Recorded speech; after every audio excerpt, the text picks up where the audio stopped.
Movie की शुरुआत में हम क्लेटस कैसेडी को देखते हैं जो एक कमरे में फ्रांसिस मोरिसन से बात कर रहा होता है। क्लेटस फ्रांसिस से बहुत प्यार भी करता होता है। फ्रांसिस काफी ज्यादा घबराई होती है। वो दोनों एक यतीम खाना यानी कि अनाथ आश्रम में होते हैं जिसका नाम saint stress for unwanted children होता है। उसके बाद हम देखते हैं कि फ्रांसिस को कुछ लोग रेवेनोक्राफ्ट में ले जाने वाले होते हैं। रेवेनोक्राफ्ट में क्रिमिनल या फिर जिन लोगों के पास बहुत सी ताकत होती है उन लोगों पर वहां पर एक्सपेरिमेंट किया जाता है। फ्रांसिस बहुत ही ज्यादा डरी होती है। फिर क्लेटस फ्रांसिस को कहता है कि तुम घबराओ मत, सब कुछ ठीक हो जाएगा। तभी वहाँ पर कुछ लोग आते हैं और फ्रांसिस को जबरदस्ती अपने वैन में डालकर वहाँ से ले जाने की कोशिश करते हैं। तभी क्लेटस फ्रांसिस को अपने से दूर जाते हुए देखता है और ये सब देखकर वो बहुत जोर जोर से चिल्लाता है और उन लोगों को कहता है कि फ्रांसिस को मत लेकर जाओ। वो लोग क्लेटस की एक भी बात नहीं सुनते और फ्रांसिस को अपने वैन में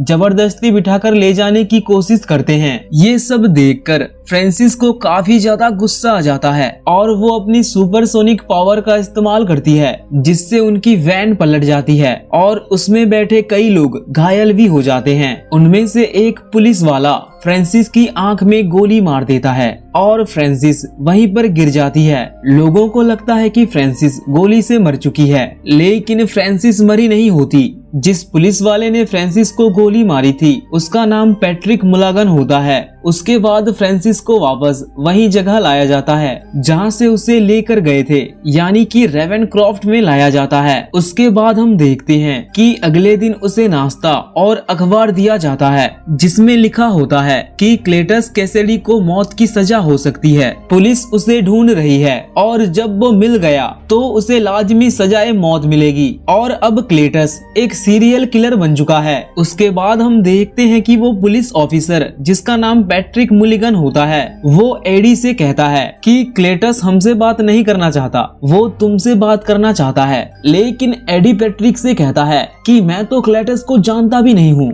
फिर वो मुझसे क्यों बात करना चाहता है। फिर पैट्रिक कहता है कि कोई तो बात जरूर है जो वो सिर्फ तुम्हारे साथ शेयर करना चाहता है, प्लीज हमारे लिए एक बार जाकर उससे मिल लो। और इतना कहकर पैट्रिक वहाँ से जाने लगता है। पैट्रिक की बात सुनकर एडी के शरीर में जो वेनम होता है उसे गुस्सा आ जाता है और वो पैट्रिक को खाने के लिए निकल पड़ता है। लेकिन तभी एडी उसे पकड़ लेता है और लेडी बाथरूम में बंद करके उसे समझाने लगता है कि हम इस तरह यूं ही किसी को नहीं खा सकते। उसके बाद वेनम एडी से कहता है कि हमें यहाँ से बाहर निकलना चाहिए और लोगों की हिफाजत करनी चाहिए और वो एडी को उल्टा सीधा भी बोलता है। एडी उसे कहता है कि मेरे साथ तमीज से पेश आओ। उसके बाद एडी क्लेटस कैसेडी से मिलने के लिए वहाँ से निकल जाता है। एडी क्लेटस से पूछता है कि तुम मुझसे क्यों मिलना चाहते थे। तभी क्लेटस कहता है मैं तुम्हें वो सारी इंफॉर्मेशन दूंगा, यानी कि मैंने बॉडी कहाँ छुपा रखी है, कहाँ कहाँ मैंने मर्डर किए हैं। लेकिन ये इंफॉर्मेशन जानने के लिए तुम्हें मेरा एक काम करना होगा और काम यह होता है कि क्लेटस एडी को एक आर्टिकल देता है और उस आर्टिकल को उसे न्यूज़पेपर पर छपवाना होगा। एडी कहता है कि ठीक है, मैं तुम्हारा आर्टिकल पुलिस वालों को दे दूंगा और वो उसे छाप देंगे, लेकिन तुमने मुझे क्यों बुलाया है। उसके बाद क्लेटस कहता है बस तुम मुझे पसंद हो। उसके बाद क्लेटस एडी को आर्टिकल देता है और उसमें लिखा होता है कि नजर है मुझे आता बेबस अफसर जिससे मैं मिल नहीं पाता। उसके बाद हम देखते हैं कि दीवार पर बहुत सी अलग अलग तरह के पेंटिंग्स बनी होती है। उसके बाद एडी जाते जाते क्लेटस से कहता है कि तुम मुझे भूल मत जाना। उसके बाद पैट्रिक एडी से पूछता है कि क्लेटस ने तुम्हें क्या बताया। एडी कहता है कि कुछ खास नहीं बताया और ये सब कुछ समझने के लिए थोड़ा वक्त लगेगा। उसके बाद एडी वहाँ से निकल जाता है। जब वह घर पहुँचता है तो वेनम एडी का साथ देता है। एडी वेनम से कहता है कि तुमने जो कुछ भी देखा और सुना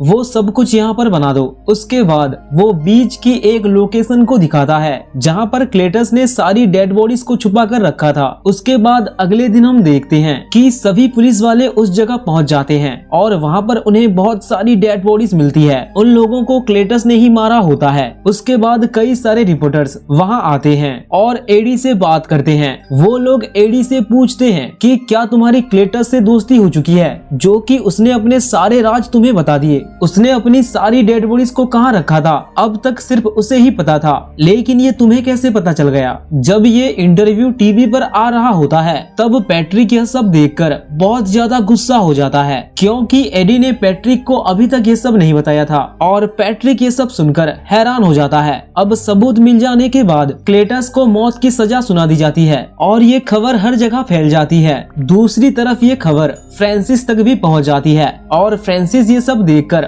बहुत ज्यादा परेशान हो जाती है। क्लेटस को भी ये लगता है कि एडी ने उसे धोखा दिया। दूसरे सीन में हम देखते हैं कि वेनम और एडी एक दूसरे से बात कर रहे होते हैं। वेनम एडी से शिकायत कर रहा होता है कि मैं अब मुर्गियां खा खा कर थक चुका हूँ और अब मैं इंसानों को खाना चाहता हूँ। एडी वेनम से कहता है कि हम पहले ही क्लेटस के केस में उलझे हुए हैं और हमें अब कोई भी रिस्क नहीं लेना चाहिए। अगर किसी को भी हमने मार दिया तो FBI सीधा हम पर ही शक करेगी। उसके बाद वो दोनों आपस में बहस करने लगते हैं और वेनम एडी को गालियां देता है। फिर एडी वेनम से कहता है कि प्लीज मेरी थोड़ी रेस्पेक्ट तो कर दिया करो। उसके बाद वो दोनों एक पोल्ट्री फार्म में जाते हैं जहाँ पर वेनम मुर्गियां खाने लगता है। अब वेनम के पेट भरने के बाद वो दोनों वहाँ से जा रहे होते हैं। तभी रास्ते में एक गुंडा एक लड़की को छेड़ रहा होता है और उस लड़की से पैसे लेकर वहाँ से भाग रहा होता है। ये सब कुछ एडी और वेनम देख रहे होते हैं। एडी वेनम को इस लफड़े में पड़ने से मना करता है, लेकिन वेनम एडी की बात नहीं सुनता और उस गुंडे को पकड़कर खाने की कोशिश करता है। वहीं एडी वेनम से कहता है कि प्लीज ऐसा मत करो। वेनम एडी की बात मान लेता है और उस गुंडे को छोड़ देता है और उस गुंडे को छोड़कर वो दोनों वहाँ से निकल जाते हैं। अब हम देखते हैं कि एडी को एनी का फोन आता है और वो उसे मिलने के लिए बुलाती है, जिस पर एडी भी उससे मिलने के लिए राजी हो जाता है। जिसके बाद वो एक दूसरे से मिलते हैं, लेकिन उस वक्त भी एडी वेनम के साथ अपने मन में बात कर रहा होता है और कहीं ना कहीं एनी को भी ये सब पता चल रहा होता है कि वो अपने मन में वेनम से बात कर रहा है। इसीलिए वो एडी से पूछती है कि वेनम अभी भी तुम्हारे साथ में है ना? जिसके बाद एडी कहता है कि नहीं, वेनम तो मर चुका है। इसके बाद एनी एडी को बताती है कि उसकी मंगनी डैन के साथ हो चुकी है। ये सुनकर एडी बहुत ज्यादा इमोशनल हो जाता है, लेकिन कहानी में ट्विस्ट तब आता है जब एनी एडी से कहती है कि हे वेनम, कैसे हो? मैं जानती हूँ कि तुम अभी भी एडी के अंदर ही हो, तो प्लीज एडी का ख्याल रखना। ये सब सुनने के बाद एडी हैरान हो जाता है और अपनी बाइक पर बैठकर घर की ओर निकल जाता है। वेनम से कहता है कि तुम्हें छोटी छोटी बातों पर दुखी नहीं होना चाहिए, हम बड़े काम करने के लिए बने हैं। फिर एडी वेनम से कहता है कि तुम्हें किसी से प्यार नहीं हुआ, इसीलिए तुम मेरे जज्बातों को नहीं समझ पाओगे। फिर हम देखते हैं कि वेनम खुद ही अपना खाना बना रहा होता है। साथ में वेनम एडी को एक तगड़ा नाश्ता करने के लिए कहता है, क्योंकि जब तक एडी नहीं खाएगा तब तक वेनम को भी कुछ नहीं मिलेगा। इसके बाद हम देखते हैं कि उनके पास एक लेटर आया होता है और वो लेटर क्लेटस ने एडी को भेजा होता है। उसमें क्लेटस ने लिखा होता है कि तुम्हारी वजह से मुझे मौत की सजा मिली है, और इसके साथ ही वो अपनी काली करतूतों के बारे में भी बताता है, जिसमें वो बताता है कि अगर वो पैदा ना होता तो उसकी दादी को कौन मारता, साथ ही उसकी माँ को बाथ टब में कौन धक्का देता। इसका मतलब क्लेटस कैसेडी ने अपने परिवार वालों को भी नहीं छोड़ा, उन सब को भी मार दिया। और उसके बाद वो बताता है कि उसके पिता ने उसे यतीम खाना यानी कि अनाथ आश्रम में भेज दिया और वहाँ पर भी बच्चे उसे बहुत मारते थे। फिर उसकी मुलाकात एक लड़की से हुई जिसका नाम फ्रांसिस था। उसके बाद उन दोनों में अच्छी दोस्ती हो गई थी। अब वो दोनों एक दूसरे को पसंद करने लगे थे। क्लेटस आगे उस लेटर में लिखा होता है कि वो आखिरी बार एडी से मिलना चाहता है, जिसके बाद एडी भी उससे मिलने के लिए मान जाता है। अब एडी उससे मिलने के लिए जेल में जाता है, जहाँ पर क्लेटस उसे बताता है कि वो हमेशा से ही एक परिवार के लिए तरसता रहा। जिसके बाद एडी उसे कहता है कि माँ और दादी को मारना काफी नहीं था, जहाँ क्लेटस उसे कहता है कि अगर मुझे मौत की सजा मिली तो उसके जिम्मेदार तुम होगे, और वो उसे ये भी कहता है कि तुम इंसानियत के नाम पर कलंक हो। दरअसल क्लेटस की ये एक चाल होती है, जहाँ पर क्लेटस एडी को गुस्सा दिलाने की कोशिश करता है, जिस पर वेनम को भी गुस्सा आने लगता है और वो एडी के पेट में से निकलकर क्लेटस को मारने लगता है। लेकिन होशियार क्लेटस वहीं पर उसका हाथ पकड़कर काट लेता है और उसी वक्त वहाँ पर गार्ड आकर उन्हें लड़ने से छुड़वा देता है। लेकिन क्लेटस उसे कहता है कि उसने पहले भी काफी सारे लोगों का खून चखा है, लेकिन तुम्हारा खून बिल्कुल अलग है। साथ ही हम ये भी देखते हैं कि जब एडी को क्लेटस ने काटा था तब सिम्बियोट का एक टुकड़ा क्लेटस के पास ही रह जाता है और यही एक वजह होती है कार्नेज के जन्म होने के पीछे। उसके बाद हम देखते हैं कि एडी अपने घर पहुंच जाता है जहां पर वेनम उसे माफी मांगता है कि उसे ऐसा नहीं करना चाहिए था। वहीं एडी कहता है कि तुम्हें अपने गुस्से पर कंट्रोल करना चाहिए और अगर तुमने क्लेटस को मार दिया होता तो मौत का इल्जाम सीधा मुझ पर आता और वहाँ काफी मसला भी हो सकता था। जिसके बाद उन दोनों में बहस हो जाती है और दोनों ही एक दूसरे को बुरा भला कहने लगते हैं। कोई कहता है कि मैं तुम्हें झेल रहा हूँ तो दूसरा भी कहता है कि मैं तुम्हें झेल रहा हूँ। जिसके रिप्लाई में वेनम एडी से कहता है कि तुम पहले एक लूजर हुआ करते थे, तुम्हें आकर मैंने बचाया, तुम्हें एक नई जिम्मेदारी, एक नई पहचान पकड़ाई और जब से क्लेटस का ये केस तुम्हारे हाथ में आया तुम तो मानो फेमस हो गए। जिसकी वजह से एडी को काफी ज्यादा गुस्सा आता है और वो वेनम को यहाँ से चले जाने के लिए कहता है, जिसकी वजह से वेनम को भी काफी ज्यादा गुस्सा आ जाता है और वो घर में तोड़ फोड़ करने लगता है। उसके बाद हम देखते हैं कि वेनम एडी का शरीर छोड़कर वहाँ से चला जाता है और जाते वक्त वो एडी का बाइक भी तोड़ देता है। उसके बाद हमें दिखाया जाता है कि क्लेटस को मौत का आदेश दे दिया जाता है और उसे इंजेक्शन देकर मारने ही वाले होते हैं, लेकिन तभी इंजेक्शन और बॉडी में हुए रिएक्शन की वजह से उस छोटी सी सिम्बियोट का टुकड़ा उसकी बॉडी के साथ कनेक्ट होना शुरू हो जाता है और धीरे धीरे एक नए सिम्बियोट का जन्म होता है और उस सिम्बियोट का नाम कार्नेज होता है। जिसके बाद कार्नेज अपने असली रूप में आ जाता है जिसे देखकर सभी लोग काफी ज्यादा डर जाते हैं और हम साथ में ये भी देखते हैं कि कार्नेज देखने में बहुत बड़ा और काफी भयानक लग रहा था और अब वो बहुत ज्यादा शक्तिशाली भी बन चुका है। उसके बाद हम देखते हैं कि कार्नेज वहाँ पर मौजूद पुलिस वाले को खा जाता है और कैदियों को छुड़ाकर वहाँ से निकाल देता है। उसके बाद हम देखते हैं कि एडी जो कि टीवी देख रहा होता है उसे पता चलता है कि क्लेटस जेल से फरार हो चुका है। वो काफी ज्यादा हैरान और परेशान हो जाता है। तभी एडी से मिलने के लिए पैट्रिक आ जाता है और वो एडी से कहता है कि इस सब कांड के जिम्मेदार तुम हो। जिसके बाद एडी कहता है कि वैसे भी इसके बारे में मुझे कुछ भी नहीं पता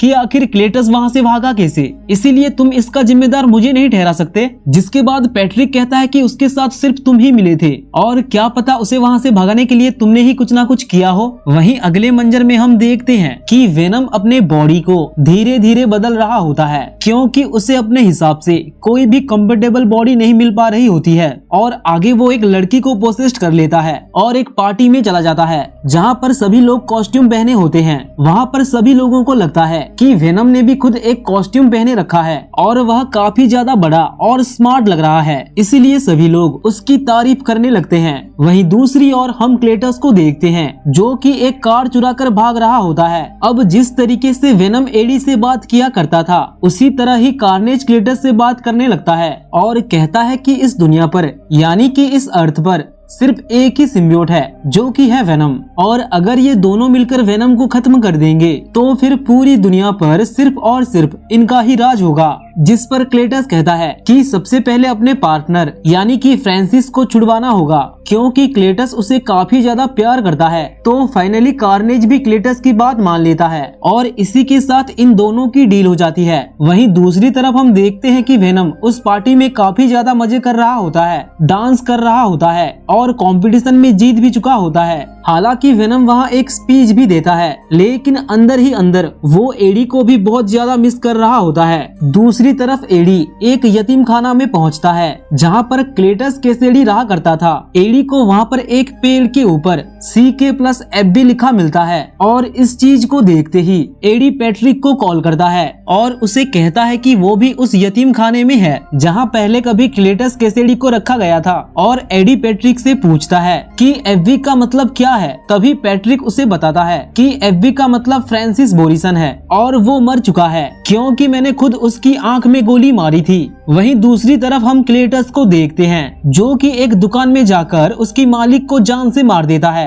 साथ ही में वहाँ पड़े कंप्यूटर को हैक करके सीक्रेट लोकेशन रेवेनक्रॉफ्ट के बारे में भी पता कर लेता है। फिर वो रेवेनक्रॉफ्ट में जाकर सबसे पहले वहाँ की डॉक्टर्स को जान से मारता है और फिर फ्रांसिस से मिलने के लिए आता है और ये दोनों एक दूसरे को देखकर काफी ज्यादा खुश होते हैं और फिर कैसेडी फ्रांसिस को कार्नेज से मिलवाता है। और ये तीनों एक दूसरे से मिलकर काफी ज्यादा खुश होते हैं। जिसके बाद ये तीनों कार में बैठकर वहाँ से भागने लगते हैं, मगर तब तक इनके पीछे पुलिस भी पड़ चुकी होती है। मगर कार्नेज के सामने कौन ही टिकने वाला था। तभी कार्नेज बाहर आकर सभी गाड़ियों को उठाकर फेंकने लगता है और सभी पुलिस वालों को जान से मार देता है। वहीं दूसरी ओर वेनम किसी दूसरे के बॉडी में आकर मिस जैन की दुकान में आ जाता है और उनसे कुछ खाना और चॉकलेट मांगता है, क्योंकि एडी को छोड़ देने के बाद वो कई दिनों से भूखा था और वैसे भी वेनम को चॉकलेट काफी ज्यादा पसंद होती है। जिसके बाद हम देख पाते हैं कि पुलिस ने एडी को गिरफ्तार कर लिया होता है, क्योंकि पुलिस वालों को ऐसा लग रहा होता है कि कल रात को जो हमला हुआ है उसके पीछे एडी का हाथ है,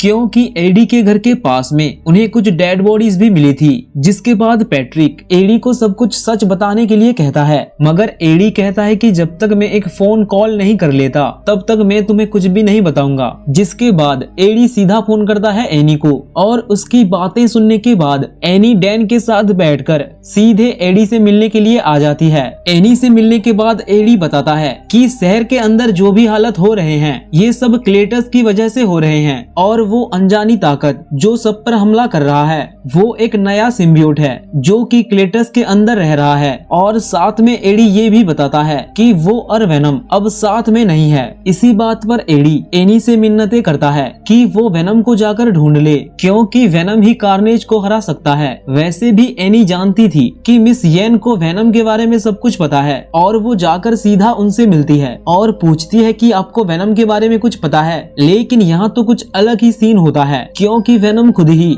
मिस येन की बॉडी में छुपा होता है और वो ये भी कहता है कि वो इस वक्त एडी से काफी ज्यादा नाराज है। लेकिन एनी उसे कहती है एडी को तुम्हारी जरूरत है, इसलिए प्लीज जाकर उसकी मदद करो। ये सब सुनने के बाद वेनम एडी से मिलने के लिए तैयार हो जाता है। उसके बाद हम देखते हैं कि क्लेटस और फ्रांसिस पूरे शहर में तबाही मचाते हुए घूम रहे होते हैं। जिसके बाद क्लेटस के शरीर में से बाहर निकलकर कार्नेज कहता है कि उसका शिकार अब वेनम है। जहां अगले मंजर में हम देखते हैं कि एनी और वेनम एडी से मिलने के लिए आते हैं और वेनम जेल की दीवार तोड़कर एडी को वहां से ले जाता है। वेनम एनी के अंदर होता है तो वो एडी से कहता है तभी मैं तुम्हारे शरीर के अंदर जाऊंगा, और आखिर में एडी वेनम से माफी मांग ही लेता है। वहीं अगले सीन में हम देखते हैं कि पैट्रिक एडी को पकड़ने उसके घर जाता है और तभी उसे एडी के घर के बाहर क्लेटस मिल जाता है, क्योंकि क्लेटस एडी को मारने के लिए उसके घर पर ही जा रहा होता है। पैट्रिक क्लेटस को देखते ही उस पर गोलियां चलाने लगता है। वहीं दूसरी तरफ फ्रांसिस पहुंचती है एडी के घर, जहां पर उसे एनी के लिए रखी हुई रिंग मिलती है और वो उसे लेकर वहां से निकल जाती है। लेकिन वहां से निकलने से पहले ही उसे वहां एनी की एक तस्वीर मिलती है, जिसकी मदद से वो सीधा आकर एनी को पकड़ लेती है। जिसके बाद वो उसे एक इनविटेशन देती है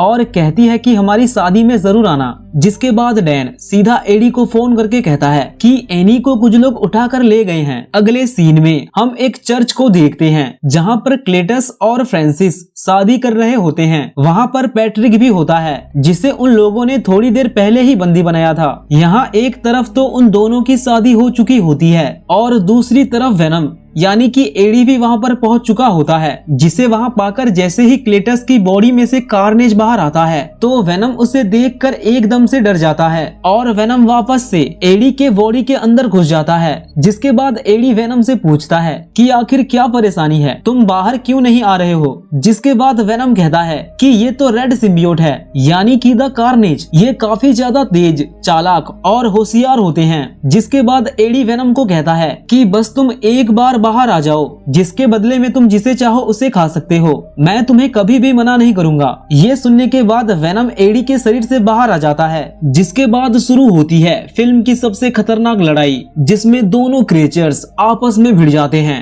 ये दोनों एक दूसरे को हराने की कोशिश करते हैं, जहां हम देख पाते हैं कि कार्नेज वेनम को उठा उठा कर मार रहा होता है। हालांकि यहाँ पर कार्नेज और फ्रांसिस के बीच में बातें भी हो रही होती है। फ्रांसिस के पास सोनिक पावर होती है, इसलिए वो जोर जोर से चिल्ला रही होती है, जिसकी वजह से कार्नेज को बहुत परेशानी हो रही होती है, क्योंकि ये बात हम जानते हैं कि सिम्बियोट ज्यादा आग और बहुत तेज आवाजों को सहन नहीं कर पाते हैं। जिसका एक नमूना हमने स्पाइडरमैन 3 वाली मूवी में भी देखा था, जहां पर स्पाइडरमैन ने वेनम को स्टील के डंडों के बीच में रखकर पेल दिया था। वहीं पर वेनम वाली मूवी में दिखा कि अत्यधिक गर्मी की वजह से वो विलन वाला सिम्बियोट पूरी तरीके से मारा गया था। तो उसी को ध्यान में रखते हुए डैन कार्नेज के ऊपर केरोसिन डालने लगता है। साथ ही पैट्रिक इस चर्च में एक बड़ा सा घंटा बजाने लगता है, जहाँ पर हम देख पाते हैं कि घंटे की आवाज से दोनों ही सिम्बियोट अपने होस्ट के शरीर में से बाहर आने लगते हैं। लेकिन जब धीरे धीरे घंटे की आवाज शांत होने लगती है तो वापस से सिम्बियोट अपने होस्ट के शरीर में आते हैं, जहाँ पर कार्नेज एनी को लेकर चर्च के बिल्कुल ऊपर जाने लगता है। लेकिन इस वक्त वेनम के शरीर के ऊपर बहुत ज्यादा पत्थर गिर चुके होते हैं, इसीलिए वो वहां तक पहुंच नहीं पा रहा होता है। साथ ही में वो एडी से ये भी कहता है कि इस बार की जंग हम नहीं जीत सकते, क्योंकि कार्नेज मुझसे काफी ज्यादा ताकतवर है। वहीं दूसरी तरफ कार्नेज फ्रांसिस को भी पकड़ता है और अपना मुंह बंद करने के लिए कहता है, क्योंकि उसकी आवाज कार्नेज को काफी ज्यादा परेशान कर रही होती है। हालांकि कार्नेज की पकड़ काफी ज्यादा मजबूत होती है, जिसकी वजह से वहाँ पर फ्रांसिस का दम घुट जाता है और वो वहीं गिर जाती है। ये सब देखकर क्लेटस को काफी ज्यादा गुस्सा आता है और वो कार्नेज को अपने बॉडी से दूर हटने के लिए कहता है। लेकिन जैसे कि कार्नेज का पूरा कंट्रोल क्लेटस के शरीर पर होता है तो वो उसे अलग नहीं करने देता, जहाँ पर ये सब कुछ वेनम भी देख रहा होता है। और वो एडी से कहता है कि देखो, कार्नेज का सारा कंट्रोल क्लेटस पर नहीं है। और एडी वेनम से कहता है कि वो एक दूसरे के लिए नहीं बने। तभी वेनम एडी से कहता है, लेकिन हम तो एक दूसरे के लिए ही बने हैं। ये कहकर वेनम जोश में आ जाता है और अब वो कार्नेज पर हमला कर देता है, जहाँ पर ये दोनों ही काफी ज्यादा ऊंचाई पर चढ़ चुके होते हैं। एक तरफ यहाँ कार्नेज के हाथ में एनी होती है और वेनम के हाथ में एक रॉड होती है और वो उसे सीधा कार्नेज के सर में घुसा देता है, जिसके वजह से एनी सीधा नीचे गिरने लगती है और सही वक्त पर आकर वेनम उसे बचा लेता है। लेकिन उस वक्त वहाँ पर कार्नेज भी पहुँच जाता है और अपनी स्पेक्स को उसके अंदर घुसेड़ देता है। और तभी दोनों ही सिम्बियोट आपस में बातें करते हैं और कहते हैं कि हम दोनों में से किसी एक को तो मरना ही होगा। और यहाँ पर फिल्म का सबसे अच्छा डायलॉग भी मारी जाती है, Venom let there be Carnage. और तब तक फ्रांसिस भी उड़ चुकी होती है और वेनम उसे अपनी सोनिक साउंड निकालने के लिए कहता है, लेकिन कार्नेज तब उसे एक जोरदार धक्का दे देता है। फिर भी फ्रांसिस नीचे गिरते वक्त काफी जोर से चिल्लाती है और उसकी सोनिक साउंड की वजह से चर्च की सारी दीवारें टूटना शुरू हो जाती है। और साथ ही इतनी ज्यादा सोनिक साउंड की वजह से इन दोनों के सिम्बियोट भी होस्ट से अलग हो जाते हैं, जिसके बाद चर्च की बहुत ही बड़ा घंटा आकर